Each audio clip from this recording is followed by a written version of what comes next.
Dear students, അപ്പൊ നമ്മളിനി electronic സ്പെക്ട്രോസ്കോപ്പിയിലെ പെൻഡിങ് ആയിട്ടുള്ള പോർഷൻസ് നോക്കുകയാണ്. നമുക്കിനി നോക്കാനുള്ളത് factors affecting position and intensity of absorption band ആണ്. ഓക്കെ, അപ്പൊ അതിന് മുൻപ് നമ്മൾ ഇതിന് മുന്നേ പഠിച്ച കുറച്ച് കൺസെപ്റ്റ് ഒന്ന് റിവൈസ് ചെയ്യാം. അപ്പൊ നമ്മൾ ഫാക്ടേഴ്സിലേക്ക് കടക്കുന്നതിന് മുന്നേ ആയിട്ട് നമ്മൾ ഇതുവരെ പഠിച്ച കുറച്ച് പോർഷൻസ് ഒന്ന് റിവൈസ് ചെയ്യാണ്. So first one, chromophore concept.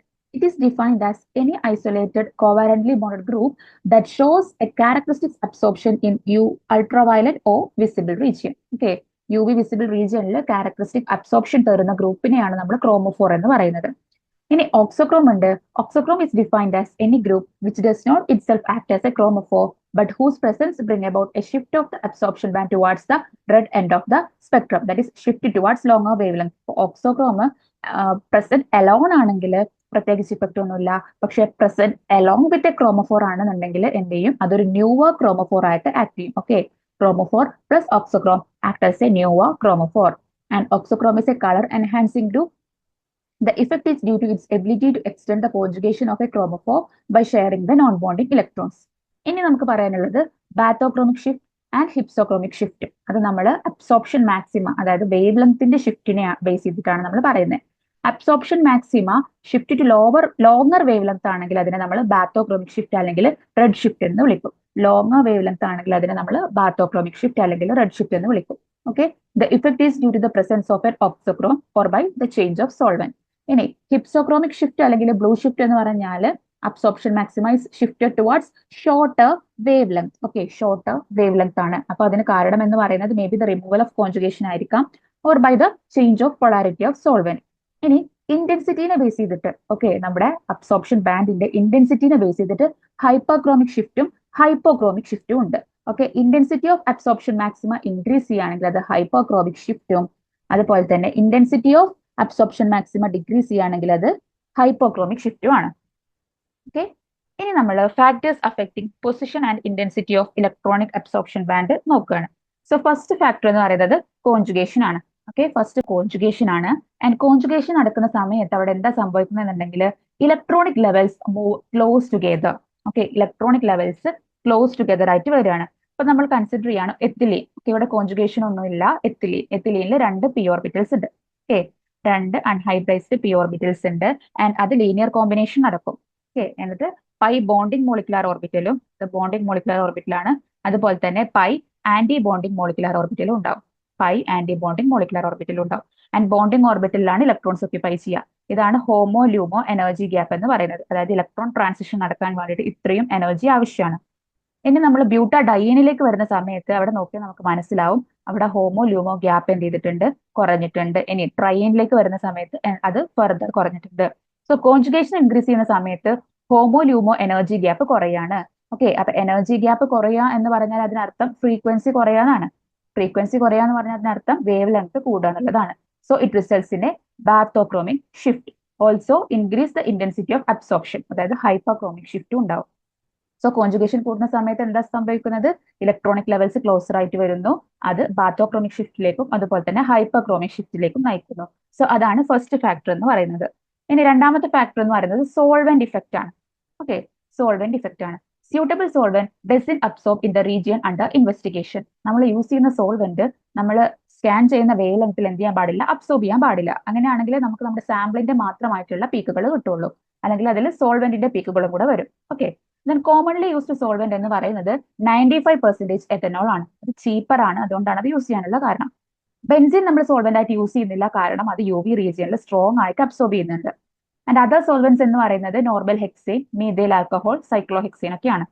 ഇനി ഹെക്സെയിനും അതർ ഹൈഡ്രോ കാർബൺസ് എന്ന് പറയുന്നത് ലെസ് പോളാർ ആണ്, അതുകൊണ്ട് തന്നെ സാമ്പിളുമായിട്ട് ഇന്ററാക്ഷൻ ഉണ്ടാവില്ല. ഇനി യു വി സ്പെക്ട്രോസ്കോപ്പിയിൽ നമ്മൾ ജനറൽ ആയിട്ട് യൂസ് ചെയ്യുന്ന ബെസ്റ്റ് സോൾവെന്റ്സ് എന്ന് പറയുന്നത് എത്തനോള്, വാട്ടർ, സൈക്ലോഹെക്സെയിൻ ഒക്കെയാണ്. ഇനി നമ്മളൊരു നോൺ പോളാർ കോമ്പൗണ്ടിന്റെ യു വി വിസിബിൾ സ്പെക്ട്രയാണ് എടുക്കുന്നത് എന്നുണ്ടെങ്കിൽ നമ്മളത് പോളാർ സോൾവെന്റിൽ എടുത്താലും നോൺ പോളാർ സോൾവെന്റിൽ എടുത്താലും നമുക്ക് സെയിം ലാംഡ മാക്സ് ആയിരിക്കും കിട്ടുക, സെയിം സ്പെക്ട്ര ആയിരിക്കും കിട്ടുക. കാരണം നമ്മൾ എടുക്കുന്ന സാമ്പിൾ എന്ന് പറയുന്നത് നോൺ പോളാർ ആണ്. അപ്പൊ അത് സോൾവെന്റുമായിട്ട് ഇന്ററാക്ട് ചെയ്യില്ല. പക്ഷേ നമ്മളൊരു പോളാർ കോമ്പൗണ്ട് ആണ് കൺസിഡർ ചെയ്യുന്നത് എന്നുണ്ടെങ്കിൽ അവിടെ പൊളാരിറ്റി മാറുന്നതിനനുസരിച്ചിട്ട് നമ്മുടെ സ്പെക്ട്രയിലെ പീക്കുകൾ, ഓക്കെ, വേവ് ലെങ്ത്, നമുക്ക് പീക്ക് തരുന്ന വേവ് ലെങ്ത്തിലൊക്കെ ഷിഫ്റ്റ് വരാനുള്ള ചാൻസ് ഉണ്ട്. നമ്മൾ ഒരു ആൽഫ ബീറ്റ അൺസാച്ചുറേറ്റഡ് കാർബണിൽ കൺസിഡർ ചെയ്യാണ്. ഓക്കെ, അവിടെ രണ്ട് ട്രാൻസിഷൻസ് പോസിബിൾ ആണ്. എൻ ടു പൈ സ്റ്റാർ ഉണ്ട്, pi to pi star transition ഉണ്ട്. അപ്പൊ നമ്മളൊരു N to pi star transition consider ചെയ്യാണ്. Okay, N to pi star transition, അതായത് എൻ എന്ന് പറഞ്ഞാൽ നോൺ ബോണ്ടിങ് ഇലക്ട്രോൺസ് ആണ്. അതായത് നമുക്കറിയാം ഇപ്പൊ കാർബണൽ ഗ്രൂപ്പ് ഉണ്ടാകുമ്പോൾ അവിടെ ഓക്സിജനിൽ നോൺ ബോണ്ടഡ് ആയിട്ടുള്ള ഇലക്ട്രോൺസ് ഉണ്ട്. ഓക്കെ, ഇത് ട്രാൻസിഷൻ നടന്നു കഴിഞ്ഞാൽ എന്താ സംഭവിക്കുക? ഓക്സിജന് പ്ലസ് ചാർജ് വരും, കാരണം ഓക്സിജനിൽ ഇലക്ട്രോൺസ് ആണ് ട്രാൻസിഷൻ നടന്നത്. ഓക്കെ, അപ്പൊ നമ്മൾ നോക്കുകയാണെങ്കിൽ ഇവിടെയാണ് ഒന്നും കൂടെ ഹൈഡ്രജൻ ബോണ്ടിങ് പോസിബിലിറ്റി ഉള്ളത്. ഓക്കെ, ഇവിടെ ഓക്സിജൻ ഒരു പ്ലസ് ചാർജ് ആണ്, ഇവിടെയാണ് ഓക്സിജൻ ഒന്നും കൂടി എന്തുള്ളത്? ഹൈഡ്രജൻ ബോണ്ടിങ് പോസിബിലിറ്റി ഉള്ളത്. അപ്പോൾ നമുക്ക് പറയാൻ പറ്റും ഗ്രൗണ്ട് സ്റ്റേറ്റ്, അതായത് എന്നിൽ ഇലക്ട്രോൺസ് ഒക്യുപ്പൈ ചെയ്യുന്ന സമയത്ത്, അതാണ് ഗ്രൗണ്ട് സ്റ്റേറ്റ് എന്ന് പറയുന്നത്. ആൻഡ് പൈ സ്റ്റാറിലേക്ക് ഇലക്ട്രോൺ വന്നാൽ അത് എക്സൈറ്റഡ് സ്റ്റേറ്റ് ആയി. സോ ഗ്രൗണ്ട് സ്റ്റേറ്റ് എന്ന് പറയുന്നത് ഹൈഡ്രജൻ ബോണ്ടിങ് വഴി നമുക്ക് സ്റ്റെബിലൈസ് ചെയ്യാൻ പറ്റും. അതായത് ഗ്രൗണ്ട് സ്റ്റേറ്റിന്റെ എനർജി കുറവായിരിക്കും. അപ്പൊ നമ്മൾ നോൺ പോളാർ സോൾവെന്റ് ആണെന്നുണ്ടെങ്കിൽ ഇതാണ് നോൺ ബോണ്ടിങ് ഇലക്ട്രോൺസിൽ, നോൺ ബോണ്ടിങ് ഓർബിറ്റലിൽ ഇലക്ട്രോൺ ഒക്യുപ്പൈ ചെയ്യുന്ന എനർജി ലെവൽ എന്നുണ്ടെങ്കിൽ പോളാർ സോൾവെന്റ് യൂസ് ചെയ്യുന്ന സമയത്ത് അവിടെ ഹൈഡ്രജൻ ബോണ്ടിങ് വഴി അതെന്ത് ചെയ്യാണ്? സ്റ്റെബിലൈസ് ചെയ്യപ്പെടുകയാണ്, അതായത് എനർജി കുറയാണ്. അപ്പൊ നമ്മൾ നോക്കുമ്പോൾ നമുക്ക് മനസ്സിലാവും എന്ത് ചെയ്തു? പോളാർ സോൾവെന്റ് യൂസ് ചെയ്തപ്പോൾ എനർജി ഗ്യാപ്പ് കൂടി. ഓക്കെ, എനർജി ഗ്യാപ്പ് കൂടി എന്ന് പറഞ്ഞാൽ ഷോർട്ടർ വേവ് ലെങ്തിലേക്ക് ഷിഫ്റ്റ് ചെയ്തു എന്നാണ്. ഓക്കെ, എനർജി ഗ്യാപ്പ് കൂടി എന്ന് പറഞ്ഞാൽ ഫ്രീക്വൻസി കൂടും, വേവ് ലെങ്ത് കുറയും. സോ നോക്കിക്കേ, hydrogen bond stabilization occur at ground state. So delta E is high, absorption shift to lower wavelength. If the group is more polar in ground state than excited state, then increasing polarity of solvent stabilizes non-bonding electrons in ground state due to hydrogen bonding. Thus, absorption shifted to lower wavelength. ഇനി നമ്മൾ pi to pi star transition ആണ് consider ചെയ്യുന്നതെന്നുണ്ടെങ്കിൽ combination of energy, spatial distribution and interaction dynamics makes pi star orbital more stabilised. Okay, അപ്പൊ ഇവിടെ pi star orbitals ആണ് stabilised ആയിട്ടുള്ളത്. അപ്പൊ നമ്മൾ നോക്കുമ്പോൾ പൈ സ്റ്റാർ ഓർബിറ്റലാണ് സ്റ്റെബിലൈസ്ഡ് ആയിട്ടുള്ളത്. അപ്പൊ നമുക്ക് എന്ത് ചെയ്യും? എനർജി ഗ്യാപ്പ് എന്ത് ചെയ്യാണ്? കുറയുക ചെയ്യുന്നത്. ഓക്കെ, അപ്പൊ എനർജി ഗ്യാപ്പ് കുറയുന്ന സമയത്ത് ഫ്രീക്വൻസി കുറയും, വേവ് ലെങ്ത് കൂടും. ഓക്കെ, അപ്പൊ pi to pi star transition ആണ് നമ്മൾ കൺസിഡർ ചെയ്യുന്നതെന്നുണ്ടെങ്കിൽ എന്താ സംഭവിക്കുന്നത്? ഓക്കെ, പൈ സ്റ്റാർ ഓർബിറ്റിൽ ഹൈഡ്രജൻ ബോണ്ടിങ് വഴി സ്റ്റെബിലൈസ് ചെയ്യും. ദാറ്റ് ഇസ് പോളാർ സോൾവെന്റ്സ് നമ്മൾ യൂസ് ചെയ്യുന്ന സമയത്ത് എന്താ സംഭവിക്കുന്നത്? നമ്മുടെ അബ്സോർപ്ഷൻ എന്ന് പറയുന്നത് ലോങ്ങർ വേവ് ലെങ്ത്തിലേക്ക് ഷിഫ്റ്റ് ചെയ്യാണ്. Absorption shift to longer wavelength. That is if the group is more polar in the excited state, then absorption is shifted to longer wavelength with increase in the polarity of the solvent. So നമ്മൾ കോൺജുഗേഷനും അതുപോലെ തന്നെ solvent പൊളാരിറ്റിയും discuss ചെയ്തു. ഇനി നമുക്ക് discuss ചെയ്യാനുള്ള ഒരു factor എന്ന് പറയുന്നത് സ്റ്റെറിക് ഹിൻഡ്രൻസ് ആണ്. ഓക്കെ, അപ്പൊ നമ്മൾ പറഞ്ഞു കോൺജുഗേഷൻ കാരണമാണ് എന്ത് സംഭവിക്കുന്നത്? എനർജി ഗ്യാപ്പ് കുറയുന്നു. അപ്പൊ എന്ത് സംഭവിക്കുന്നു? ലോങ്ങർ വേവ് ലെങ്ത്തിലേക്ക് ഷിഫ്റ്റ് ഉണ്ടാവുന്നു എന്ന് പറഞ്ഞു. ഇനി എന്തെങ്കിലും കാരണം കൊണ്ട് എന്തെങ്കിലും കാരണം കൊണ്ട് ഈ കോപ്ലനാരിറ്റി നഷ്ടപ്പെടുകയാണ്. ഓക്കെ, പ്ലനാരിറ്റി നഷ്ടപ്പെട്ടാൽ പിന്നെ അവിടെ കോൺജുഗേഷൻ ഇല്ല. കോൺജുഗേഷൻ വേണമെന്നുണ്ടെങ്കിൽ പ്ലനാർ ആയിരിക്കണം സ്ട്രക്ചർ എന്ന് പറയുന്നത്. അപ്പൊ നമ്മൾ സ്റ്റെറിക് ക്രൗഡിങ് കാരണം എന്ത് ചെയ്യാണ്? കോപ്ലനാരിറ്റി നഷ്ടപ്പെട്ടാൽ അവിടെ ലാംഡ മാക്സിലും അതുപോലെ തന്നെ എപ്സിലോൺ മാക്സ് മീൻസ് ഇന്റൻസിറ്റി ആണ്. ഓക്കെ, പൊസിഷൻ ഓഫ് അബ്സോർപ്ഷൻ ബാൻഡും അതുപോലെ തന്നെ intensity of absorption band. Lambda max എന്ന് പറഞ്ഞാൽ position of absorption band and epsilon max എന്ന് പറഞ്ഞാൽ ഇന്റൻസിറ്റി ഓഫ് അബ്സോർപ്ഷൻ ബാൻഡ്. അപ്പൊ അതിൽ ഷിഫ്റ്റ് വരികയാണ്. അപ്പൊ 2-3 എക്സാമ്പിൾസ് കൊടുത്തിട്ടുണ്ട്, ശ്രദ്ധിക്കുക. ഫസ്റ്റ് വൺ ബൈഫിനൽ ആൻഡ് 2-മീഥൈൽ ബൈഫിനൽ.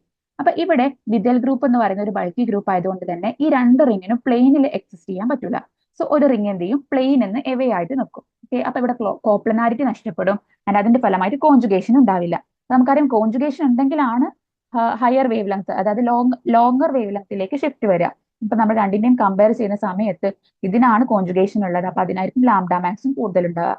ഇവിടെ 250 ആണ്, ഇവിടെ കുറഞ്ഞു 237 ആണ്. അതുപോലെ തന്നെ ഇന്റൻസിറ്റിയിലും ഷിഫ്റ്റ് വരുന്നുണ്ട്. ഇനി നമ്മൾ സിന്നമിക് ആസിഡ് കൺസിഡർ ചെയ്യാം.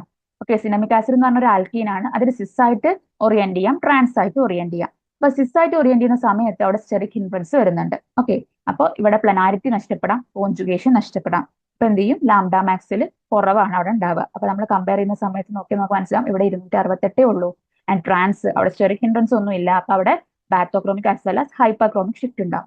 272 ആണ് ഇവിടെ വരുന്നത്. ഇനി നമ്മളൊരു എക്സാമ്പിളും കൂടെ നോക്കുകയാണെങ്കിൽ സ്റ്റിൽ ബീൻ. ഓക്കെ, 5 എന്ന് പറയുന്നത് നമ്മളെ ഫിനൈൽ ഗ്രൂപ്പ് ആണ്, C6H5. ഓക്കെ, ആൻഡ് സിസും ഉണ്ട്, ട്രാൻസും ഉണ്ട്. കാരണം ട്രാൻസിൽ സ്റ്റെറിക് ഹിൻഡ്രൻസ് കുറവായതുകൊണ്ട് തന്നെ അവിടെ കോൺജുഗേഷൻ ഉണ്ടാവും. ലാംഡ മാക്സ് കൂടുതലായിരിക്കും. 295 ആണ്, ഇവിടെ 283 ആണ്. സോ ഇത്രയുമാണ് നമുക്ക് factors affecting intensity as well as position of absorption ബാൻഡിൽ പറയാനുള്ളത്. നമ്മുടെ കോൺജുഗേഷൻ ഡിസ്കസ് ചെയ്തു, അതുപോലെ തന്നെ സോൾവെന്റ് പൊളാരിറ്റി ഡിസ്കസ് ചെയ്തു, അതുപോലെ തന്നെ നമ്മൾ സ്റ്റെറിക് ഹിൻഡ്രൻസും ഡിസ്കസ് ചെയ്തു.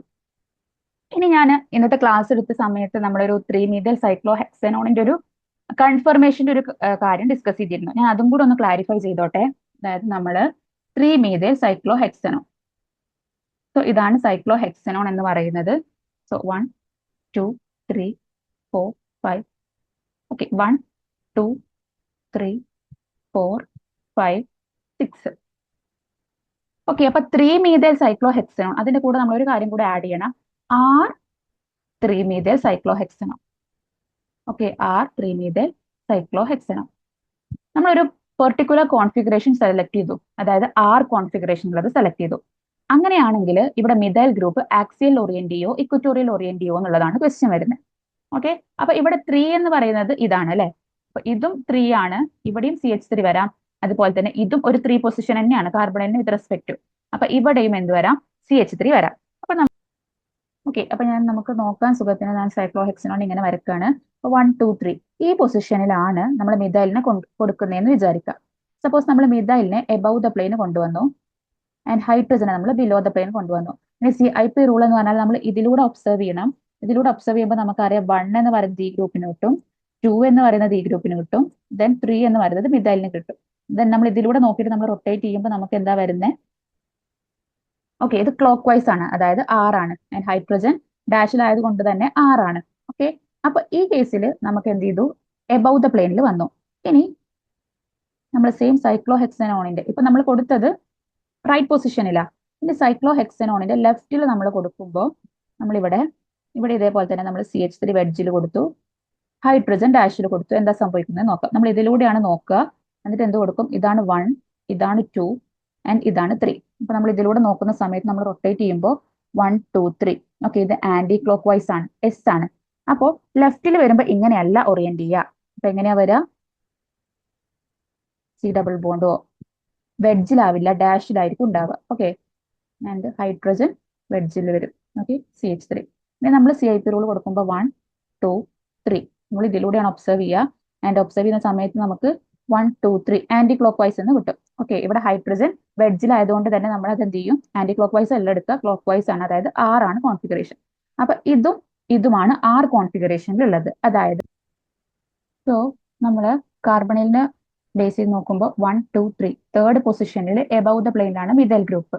സോ 1 2 3 തേർഡ് പൊസിഷനിൽ എബവ് ദാറ്റ് ഇസ് ആക്സിയൽ ആയിരിക്കും CH3 ആൻഡ് ബിലോ ഇക്വറ്റോറിയൽ ആയിരിക്കും എന്ത്, ഹൈഡ്രജൻ ഉണ്ടാവുക. ഓക്കെ, ഇവിടെ നമ്മൾ കാർബണൈലിന്റെ റൈറ്റ് സൈഡിലേക്കാണ് നമ്മൾ നോക്കിയത്. ഇനി കാർബണൈലിന്റെ ലെഫ്റ്റ് സൈഡിലേക്ക് തേർഡ് പൊസിഷൻ, ദാറ്റ് ഇസ് 1 2 3 ഈ പൊസിഷനിൽ നമ്മൾ കണ്ടു R കോൺഫിഗറേഷൻ വരണമെന്നുണ്ടെങ്കിൽ മിഥൈൽ ബിലോ ദ പ്ലെയിൻ ആണ്, ദാറ്റ് ഇസ് ഡാഷിലാണ് കിടക്കുന്നത്. അപ്പോൾ ഇവിടെ ബിലോ ദ പ്ലെയിൻ എന്ന് പറഞ്ഞാൽ ഇക്വറ്റോറിയൽ ആണ്, ആൻഡ് എബോവ് ദ പ്ലെയിൻ എന്ന് പറഞ്ഞാൽ ഹൈഡ്രജൻ ആക്സിയൽ ആണ്. സോ ഇവിടെ മിഥൈൽ ഇക്വറ്റോറിയലും ഇവിടെ മിഥൈൽ ആക്സിയലും ആണ്. സോ നമ്മൾ നമ്പറിംഗ് വെച്ച് നോക്കുമ്പോൾ തേർഡ് പൊസിഷനിൽ ആക്സിയലും 5th പൊസിഷനിൽ ഇക്വറ്റോറിയലും ആണ്. സോ നമ്മൾ പറഞ്ഞിട്ടുണ്ട് തേർഡ് പൊസിഷൻ എന്ന് പറയുന്നത് നെഗറ്റീവ് ആയിരിക്കും കോട്ടൺ ഇഫക്റ്റിലേക്ക് കോൺട്രിബ്യൂട്ട് ചെയ്യുക.